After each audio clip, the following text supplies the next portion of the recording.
Hey besties, welcome in. My name is Sabrina, for those of you who do not know me yet, and we are about to go on a magical journey known as the hardest reading challenge you'll ever do, and this is the start of round 3.0. If you are watching this video the day that it goes live, today is the actual start date of this challenge.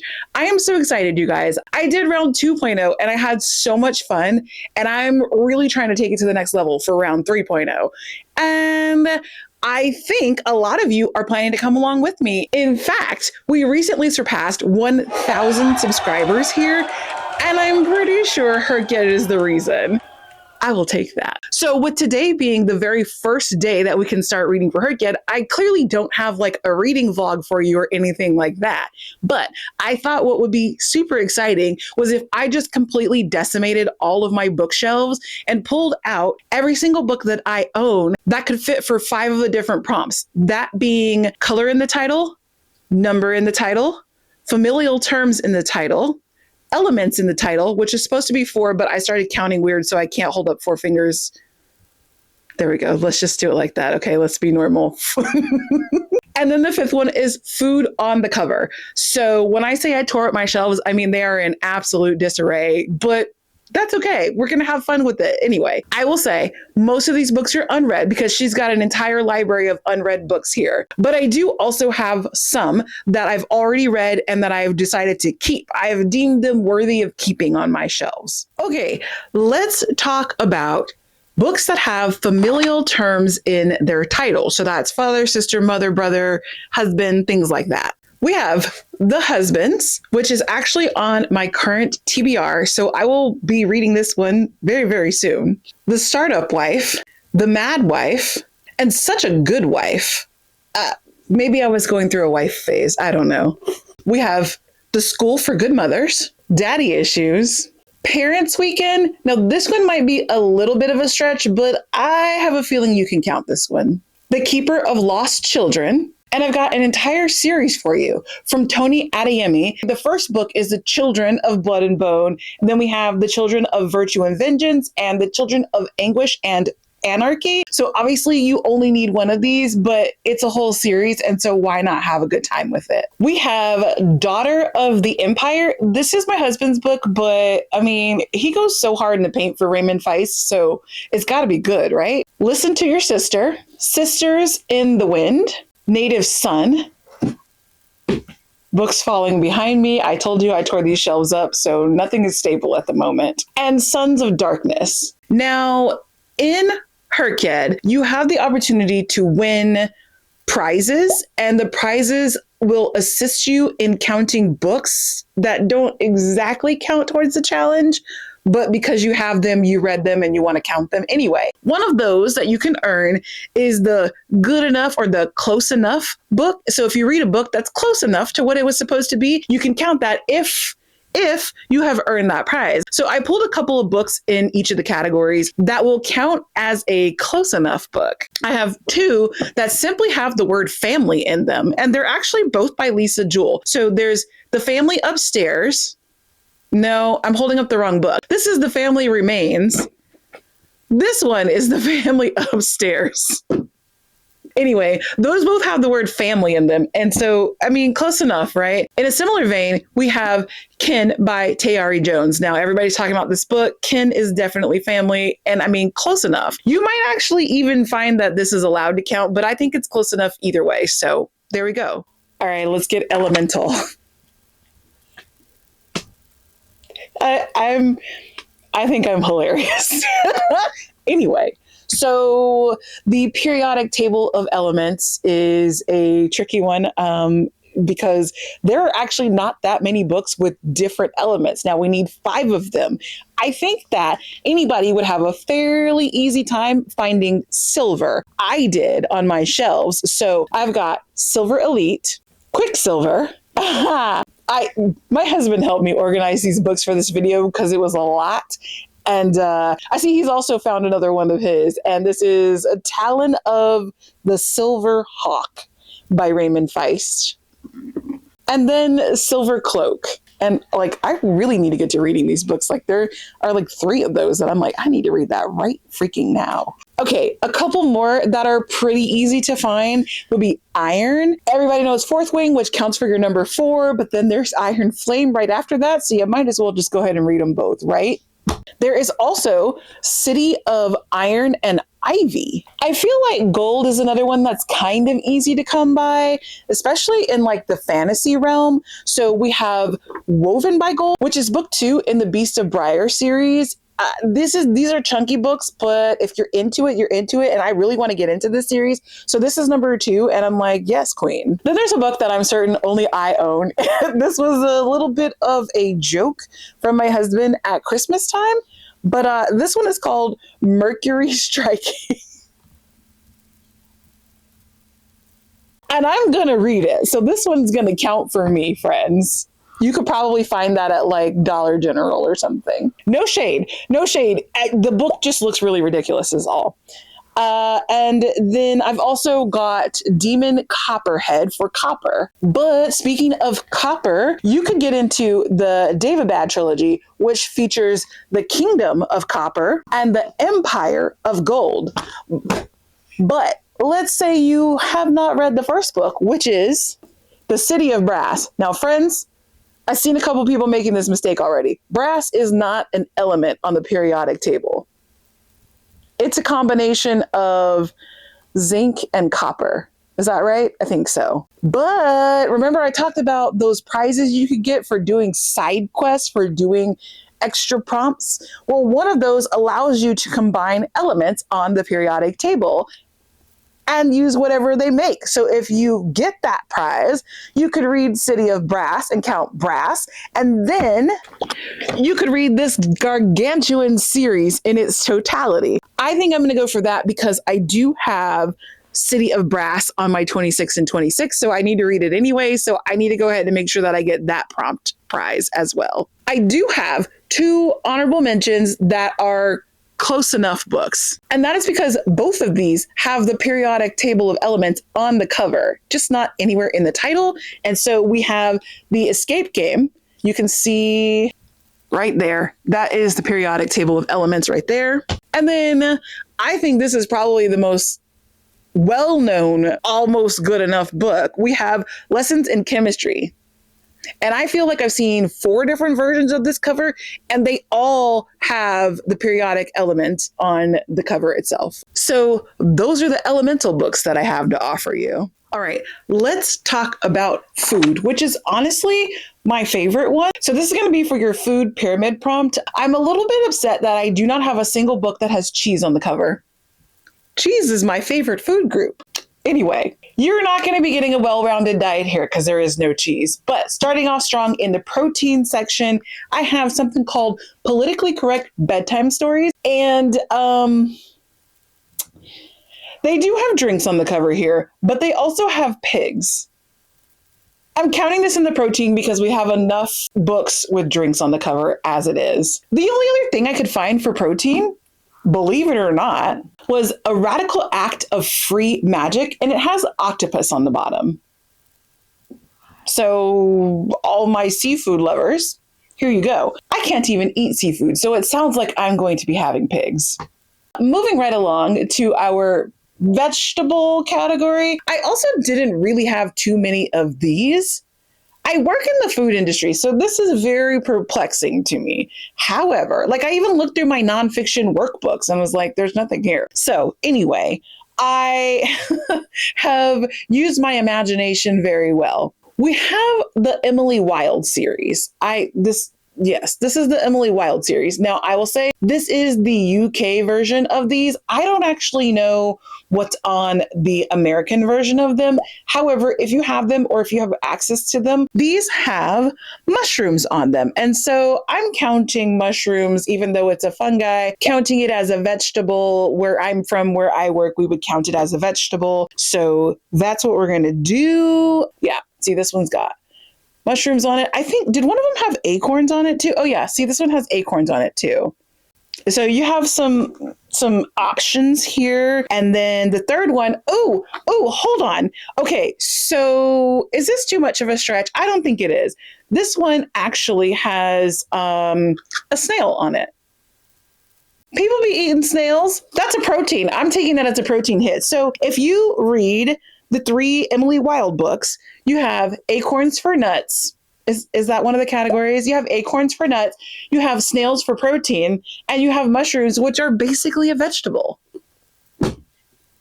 I also have the pot liquor papers, and this one is a food history of the modern South. This, believe it or not, is not a work-related book. It's just a book I thought was interesting. And so this one has a vegetable on it. Is that a turnip? That's a turnip, right? I was going to say a rutabaga, and I'm like, that is not a rutabaga, girl. That's a turnip. So anyway, y'all do not tell my boss that I could not identify a vegetable in the book of a cover. Okay, it's not me. It's not. I'm clearly going through something at the moment. On the cover of a book. Okay, moving on to fruit, which is probably the one that I have the most of, but I mean, who doesn't love a good fruit? So we have my favorite Half Night Stand by Christina Lauren. It's got a watermelon on it. This one also has a popsicle on it if you want to count it for dessert. Writers and Lovers by Lily King has a plethora of fruits on the table there. Field Guide for the Formerly Villainous has a lot of things on it. It has some apples, strawberries, mushrooms again, and a turnip. So this one, you can kind of read and count it for like anything that you want to count it for. Field Guide for the Formerly Villainous. That is hard to say. Formerly Villainous. Wayward has some fruit on the tree there. It also has mushroom down in the corner. This Vicious Grace, is that a mango? It looks like a mango. Promises and Pomegranates. It's got a pomegranate on the cover. Then, friends, we have something called the Split or Swallow series. So that includes Kiss of the Basilisk and Between Two Kings. Both of these books essentially have the same cover. Our girl is just slightly posed differently. But they both feature peaches. And speaking of peaches and hilariously titled books, there's also The Low Job. You're welcome. I don't know about you, but I'm a little bit thirsty after all of that. So let's talk about drinks. A Tempest of Tea. And honestly, let's just go straight up into the alcohol after that. So we also have Mary. She's got some alcohol. She's got wine in her bathtub. It's called Mary, An Awakening of Terror. Salty by Katie Myers. And if I'm not mistaken, this is currently the $5 book at Barnes & Noble. So if you buy something at a Barnes & Noble cafe, you can get this book for $5. I think it also works if you order something online. You can get the book for $5 if you add it onto your order. So this one might be a good one to pick up. If you like hard liquor, there's Bourbon and Lies. And I do like how on the cover, the bourbon like really stands out. And Alchemy of Secrets. But maybe you're not into alcohol like that. Well, let's try some coffee, shall we? So we have Mika in Real Life. And then basically it just becomes fall right away. Like fall has all the foodie sort of things going on for it. So pardon me while we talk our way through fall. I don't even know how I ended up with this many fall themed books, but we have Falling Like Leaves, which has a little latte right there. You could also count the pumpkins as a fruit and or vegetable. It just depends on if you're using the botanical definition or the food. It depends, but it's got pumpkins on it too. So go ahead and count that how you want. Could not talk about fall without talking about the Pumpkin Spice Cafe, which features pumpkins, of course, and also it's got, well, that looks like a little dessert thing, but for our drink, which is what we're supposed to be talking about, it's got 2 coffees on the table. I told y'all fall is unrelenting around here, and so I've also got pumpkin spice and everything nice, and we have 2 probably lattes on there, pumpkin spice lattes, if I had to guess. But what good is all of this food without a little bit of dessert? Now, I don't know that dessert is necessarily a category in the food pyramid, but we're going to count it anyway. But actually, you could just basically use this as your grain category. I just like saying dessert because it sounds better that way. So we're still in fall, though. We're still in fall, which good thing fall is coming up not too soon from now, because then you could just read all of these books, right? So we have Fall at Once, and they are straight up eating pie. We have Fall I Want. And this is a bakery full of baked goods. And we've also got a little bit of coffee action going on. And you know what I just thought about? Those two are actually part of like a interconnected standalone series written by a bunch of different authors. So there you go. I think there are about 3 more books in that series.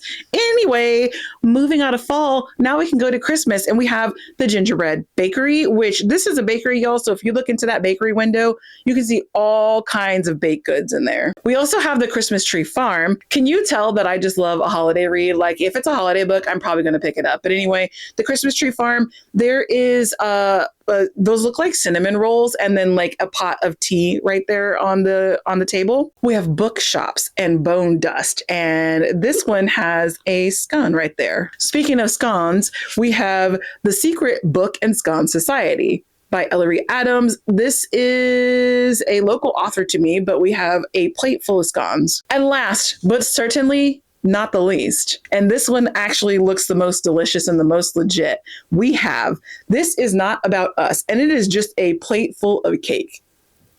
What could be better than that? Okay, let's take a brief intermission.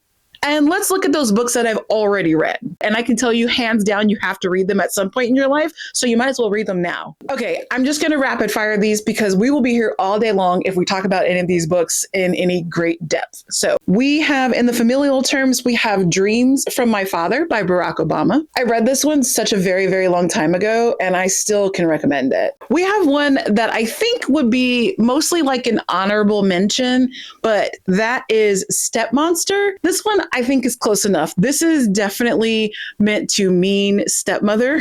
So I think that this one would count. I could not get this one out of its case with its friends, but if you are into a little bit of a series, we have Miss Peregrine's Home for Peculiar Children for familial terms, children. And then for food on the cover, we have Legends and Lattes. We have, actually, surprisingly, I don't think there's a latte on this cover, but we definitely have baked goods on this cover. Okay, we have Blood Moon, because that is a dripping pomegranate at the top there. It does not look appetizing, but it's a pomegranate nonetheless. A Witch's Guide to Magical Innkeeping. This one has a drink on the cover. I think that's coffee. The Devil in the White City for white. Some more nonfiction. I've got Black Man in a White Coat. This one counts for both black or white. You can only use it for one or the other, but it counts for both. And then we have Stuff White People Like. Black Owned. That one is about Black independent bookstores. Such a good read. Fourth Wing for the number 4. 7 Days in June. The Four Winds. Another 4. Man, there's lots of these that are like in the middle of series somewhere, but we also have 4 in the Divergent series. I think this is actually the last one in the Divergent series. Well, that's not true because she just came out with a new one, like years and years later. Also in the middle of a series, but I ate this series up back in the day, and I think that it's still a lovable series. So we have The One, which is book 3 in the Selection series by Kiera Cass. We got Trouble at First. And lastly, we have One Day Everyone Will Have Always Been Against This for the number 1. Okay, it is color time. I am disappointed. Not disappointed. I thought that I would have had every single color that is part of the challenge, but like I don't. You would think with so many books, which I'm in the process of counting right now, you would think with so many freaking books that I would have everything that I need, but I don't somehow. Anyway, let me show you what I do have. Starting off strong with red, I have The Red Garden, everybody's favorite, Red Rising, Red City, and then I have a series that will give you 3 different colors if you read the whole series. And that is Lyra Celine's Fair Folk series. I have this out of order in my hands, but there's too many of them for me to put them down and pick them back up. So there is A Feather So Black, A Heart So Green, and A Crown So Silver. Now, I also point out that silver is not just a color. It can also count for one of your elements. So the elements kind of go back and forth with the colors. And speaking of elements that are also colors, we have Silver Sparrow by Tayari Jones. And I also found in my husband's stack Wonder Woman Black and Gold. Okay, more with the color black in the title. And there are shockingly a lot of these. So we have Black Candle Women, Black on Both Sides, A Racial History of Trans Identity, The Black Count, Oh, wait, this is another one of my husband's. I think he snuck this into my pile. This is Black Panther. This is the Ta-Nehisi Coates version of it. This thing is heavy. It's the Intergalactic Empire of Wakanda. Wakanda forever. I have a local author to me, Lucas Ryan's Black Star. In Every Mirror, She's Black. Black AF History. That'll count for your history prompt for your curriculum. And then I have two from a Brent Weeks series. This is from the Lightbringer series. We have The Black Prism, which is book number 1. And then if you make it all the way through this series, you get to book number 5, which is The Burning White. This is really heavy. How many pages is this?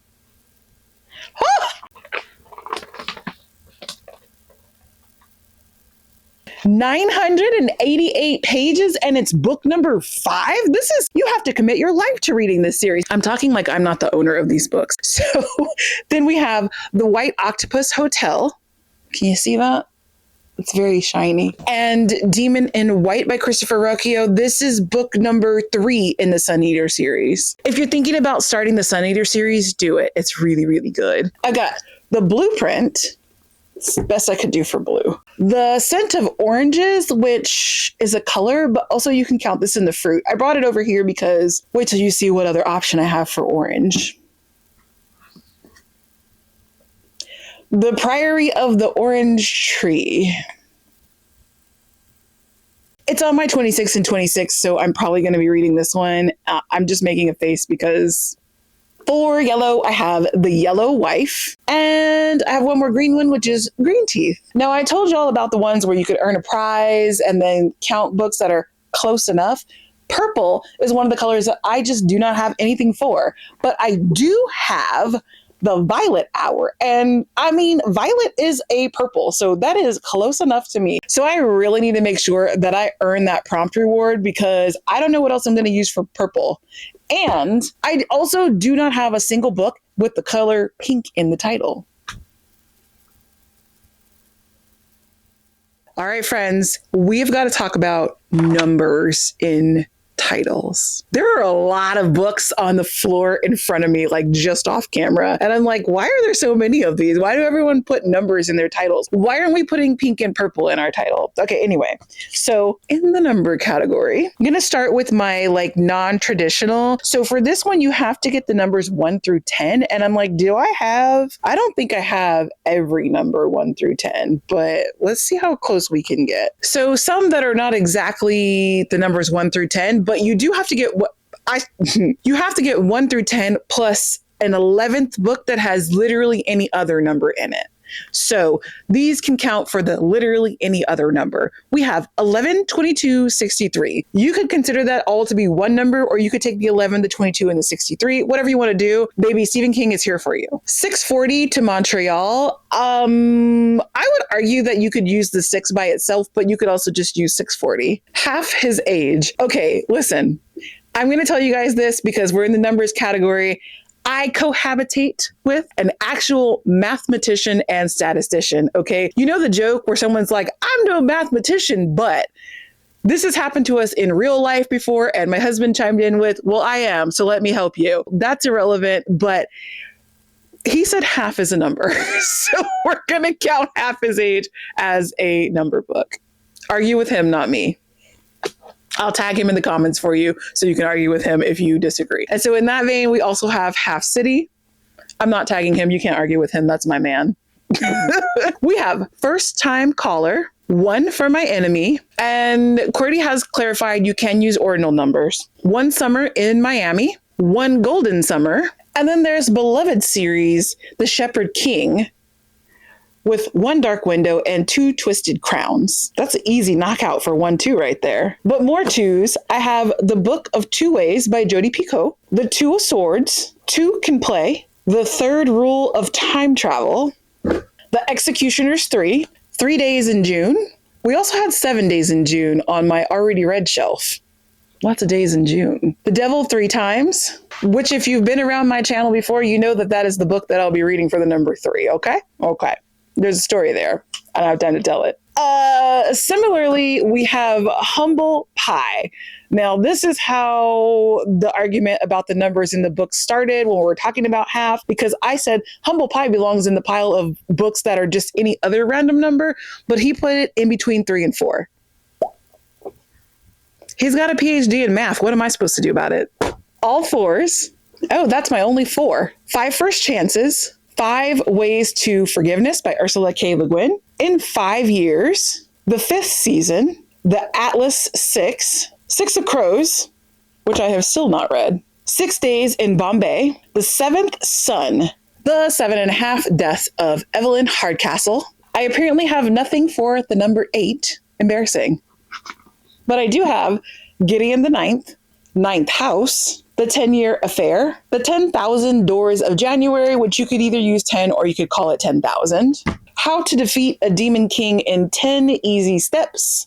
1, 2, 3, 4, 5, 6, 7, 8, 9, 10, which is also 10 words in the title. So that one does double duty on both of your number prompts. And then for a couple of numbers that are above and beyond the 1 through 10, I have Station 11. I should say that are above and beyond in that direction, not the down direction. You know what I'm saying? Probably not. The 13th Child.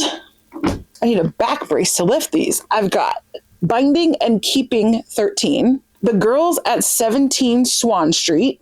Mr. Penumbra's 24-Hour Bookstore. A 40-Year Kiss. 107 Days, 200 Monas, and 1,000 Distant Shores. There is one other series that I have, and it's so thick. Nope, don't do that. And it features 3 books that will be super helpful to you. I like that there are a number of series on my shelf that can count for a couple of different prompts, or will get you all the way through the series, and each of the books counts for a prompt. So in this series, we have 7 Blades in Black. So you got 7 and you have black.